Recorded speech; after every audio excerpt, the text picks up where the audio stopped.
Hey guys, welcome back to Medical Coding with Blue. So it's Q&A Tuesday. So I'm going to see if I can do a demonstration in the ICD-10 book after I do the Q&A so that I can show you guys how I got to the uncontrolled diabetes, which I probably should have said that it was hyperglycemic. That's one thing I forgot to mention. So if your answer didn't match mine, that was my fault. So sorry about that. But anyway, I just want to go through a demonstration real quick on that. But I'm going to do that towards the end. We're going to do the questions first, and I forgot to do the countdown days. And then I was trying to do it real quick, and I said, well, let me just go ahead and start doing the Q&A. So anyway, so I can be on time with everything because I have a function tonight. So anyway, so how was your day? Mine was pretty good. So I've been excited about today's Q&A because it's a lot of questions. So let's get started. So what were one of the mistakes that you made in the beginning with the encoder? Okay, so I've talked about this previously on some of the other episodes, that if you put in the wrong information into the encoder, that it will take you down a wrong path. So like I said, this has happened to me in the beginning, and now I know, like, I can recognize when I'm going down the wrong path and kind of like backtrack. So one of the mistakes that I did make was like for prolonged blood clotting time. So instead of like, I would put abnormal coagulation. And when you put in abnormal coagulation, it gives you a definitive diagnosis, which in now it's D68.8, right? Because it's definitive. And then, but what I was looking for at the time was the symptoms, which was R79.1. So in your categories, you'll be able to tell in the book, it'll tell you that these are for musculoskeletal, these are for, endocrine, these are symptoms and ill-defined diagnoses. So there's a section in the book about that. So that way you'll be able to realize which one you're kind of looking at. And like I said, if you've done the encoder and you see the diagnosis that it's giving you and it doesn't look right, refer back to the book, because the book is what is going to help you to know if you're doing it correctly or not, because it's going to give you all the other little information, which I'm going to demonstrate today when I go through the demonstration for the uncontrolled diabetes. So that was the first question. So that was the answer on that. But like I said, it is all about how you are putting the words in. So just try to be careful when you're going through the encoder. If you have to use a different word to describe whatever, like remember yesterday with the both bone fracture, it was mid forearm, so we know it's the shaft. So if you recognize that that's another word that can be used differently, then it does help you. So just keep that in mind when you start using an encoder. And remember, don't get hooked on that encoder that you forget your speed or you forget how to be quick with the book. Always stay up on that, because you don't want to end up where you've been in it a long time and you forget to, how to reference the book quickly. Got to stay on top of that. Okay, so getting a job out of school, like how soon can you get a job out of school? I'm going to be honest with you guys, it takes time. And I've done a few videos on this topic already, where I'm talking about like my struggle in the beginning when I first started. So medical coding, you got to fight for it. I mean, that is the bottom line. If this is the profession that you want to be in, you've got to fight for it, because it's going to put up a fight. When you first start, there's going to be a lot of people. If you have not interned somewhere, or if you don't already have a job lined up somewhere, you're going to run into a lot of, you don't have experience, we're not going to hire you. So it takes a lot of perseverance and persistence. You have to be perseverant on everything that you're doing as far as like looking for a job. And if you're wanting to get into a field and you want to get a job right away, sometimes it does not happen right away. I've heard from people that it has taken them quite a while to finally get an interview for a job. And for some people, it's months, and some people it's years. So I'm not saying that that's the case for everybody, but I am saying that just be aware that that can happen. When I first started, when I was out looking for a job, I was still working 2 jobs when I was still looking for a job. So I was working in a concession stand, I did bartending, I worked at a halfway house. I mean, I was working 7 days a week. I mean, I was constantly working just to try to keep up with everything. And when you're making minimum wage, it's hard. I mean, it was a struggle. This was not an easy time in my life. I went from being in school and just trying to hurry up and get done with my schooling so that I could get out into the real world, and then to have the door slammed in my face several times. So it was something that I had to fight for and work really hard for. And I was very fortunate. I had my mom at the time, and she's passed on now, and I was very, very fortunate that I had her at the time to help push me through those times. So if you have somebody in your life right now that's pushing you and being your cheerleader, keep them close, because it is bumpy in the beginning. I'm not gonna lie. Some people get lucky and they get a job right away, but that's not always the case, which it makes me crazy when I hear these these trade schools. And sometimes, and let's just be honest, some there's been some horror stories with trade schools that they promise lots of money and then the people can't get a job. Well, I'm here to be honest with you. I am a medical coder. I went through that. You know what I mean? I went through, not knowing how soon I was going to get a job, if I was ever going to get a job.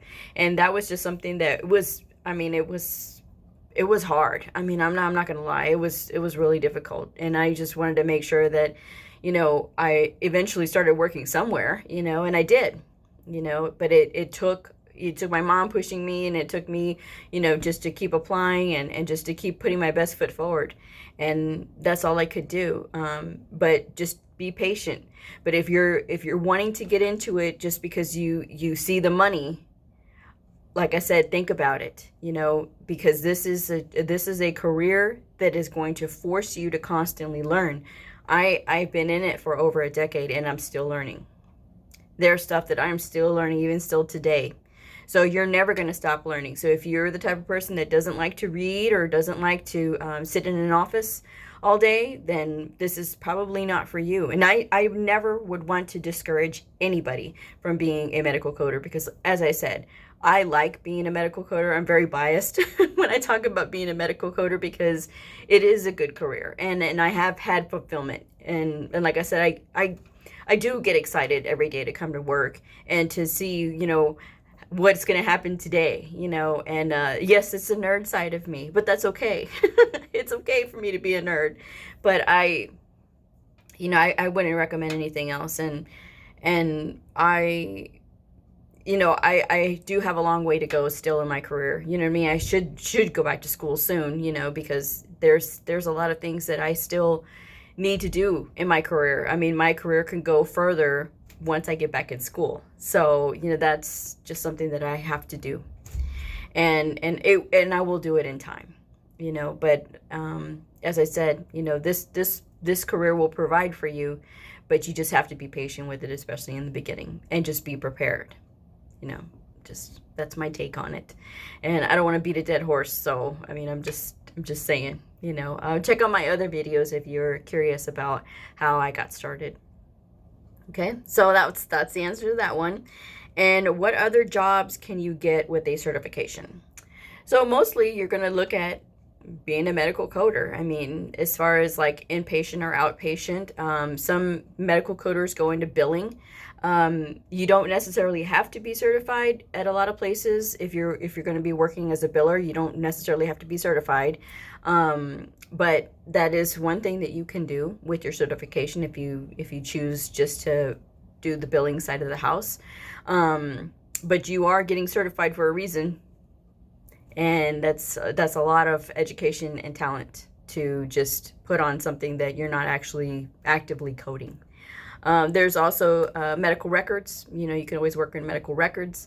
A lot of times people will start their careers with medical coding in the medical records department. That's the beginning side of the house. So, I mean, you could always do that. You can always try to get in there. Some medical coders turn out to be auditors. So, and that's further down the line when you've had a little bit more time and experience, because then obviously you would know what you're talking about. So, but yeah, that's just another job title that a medical coder can have. So, how much does a medical coder make a year? And do certain certification areas pay more or less? Okay, so this is a loaded question. So the first part, how much does a medical coder make a year? I'm going to be honest with you, it varies. And I know this is probably not the answer that you want to hear, but I don't want to say a number only because every section of even of the United States is different. They pay their coders beginning salary different. You know, some areas is more than others. You have to look at the cost of living, you have to look at the population, you have to look at the density of the area. You know, those are things that get factored into. And then like a specialty, you know, are you working in a level 1 trauma area that there's a lot of traumas? Are you working in a burn area where there's lots of burns? Cancer, you know, those kinds of things. Like, you know, for like cancer centers and things like that, those are specialty coders. And I mean, obviously, you know, you're going to look at, you know, people who have like their education is more geared towards that. So it just depends on where you are. I always say that I do pretty good for not having a college degree. That's what I say. So you can look up online the area that you're in, and you can type in the starting salary for a medical coder is, and you should be able to pull up a good barometer of the area and how much they're willing to pay their coders to start. So like I said, it really does vary from location to location. The question about does a certain certification pay more than another one, like if you are with AHIMA, if you have an AHIMA credential, or if you have an AAPC credential, I'm gonna say that if an employer is looking for a certain credential, it is because they know what to expect from that certification, and or if they know what to expect from that association, the caliber from that of coder, from where are they from, what background do they have. So it's I mean, one a CCS and a CPC, you know, just because a CCS has a CCS, you know what I mean, it's not going to mean that it's more. You know, it just depends on where you're working. And again, I hate to give such a vague answer, but that is as honest as I can be. You really do just have to look into the market, and you have to take your time and do your research. But as I said, if you want to get into medical coding because you want to make a lot of money, you really need to look at everything that it's entailing. And it entails a lot. You know, you will earn your money. And so this is not something that is just always squeaking easy. After a while, you'll either love it or you'll hate it. I mean, it's up to you. So again, I don't want to be vague, but every state, every city basically is going to start you at different salaries and different things. So it all depends too. Is this a public facility or is this a private hospital? You know, these are also things that come into play. So this is why that's a very loaded question, and it's so hard to answer. So all I can tell you is to just do your research. And there's a lot. I mean, even if you go to each association website, they have Q&As on there too as well, and that you can look it up and it'll tell you. So that's just my take on that one. How do you decide which certification is right for you? So if you have no medical background, I would suggest going with the most entry level, which is the one that's requiring like no previous background, because as you get into medical coding, you'll be able to find out that there are certain credentials that you have to have experience in order to get this credential, or you have to have been in the medical field in some capacity for a certain amount of time in order to get this credential. So, or you have to have education, like a degree or something in order to get to this credential. So look for the one that is the most entry level for whichever association you decide on. Both associations, both AHIMA, the American Health Information Management Association, and AAPC, the American Academy of Professional Coders, both of them have lots of benefits to each. Okay, I will say that both of them have lots of benefits to each. Both of them, they have lots of members, so they're widely respected. Both associations are widely respected and nationally recognized with their certifications. So it's just going to take you looking into the sites, and that's something that I can't really stress enough, is that taking a look at the sites. And if you are not sure, you can always call. You know, they do have customer service hotlines where you can talk to them. I've been on both websites, and both websites have where they can, you can speak to somebody with the association who can give you more information about their association. And if you like, try to sit in on a meeting with an association and see. I know that they have local chapters for AHIMA. AAPC does too as well. So try and see if you can sit in on a meeting and see what it's all about, and see if that's the way that you want to go. Credentials, it's at the end of the day, when you get your credential, it is a good feeling. It's wonderful and amazing to know that you've finally earned this credential after all this time. But what's going to set you apart is the caliber of your knowledge. How knowledgeable are you? How much of a go-getter are you? How much are you willing to look at the details and make sure that everything's where it's supposed to be? And how professional are you going to be? That's what's going to set you apart from everybody else. And you have to have the drive, and it takes a lot. And I'm just being honest with y'all. It does take a lot. And it's not something that is just going to be given to you, because this will make you work for it. But like I said, with reward comes responsibility, and that's part of your responsibility is checking these websites, doing your vetting, just as if you were going to a trade school and you have to do vetting for trade schools.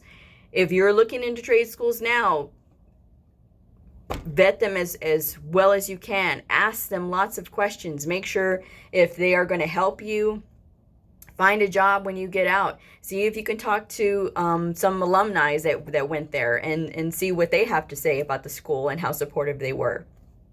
Because it does take a lot, especially when you are just learning, and trying to navigate this book. And it's not just this one big book. It is a couple other big books too.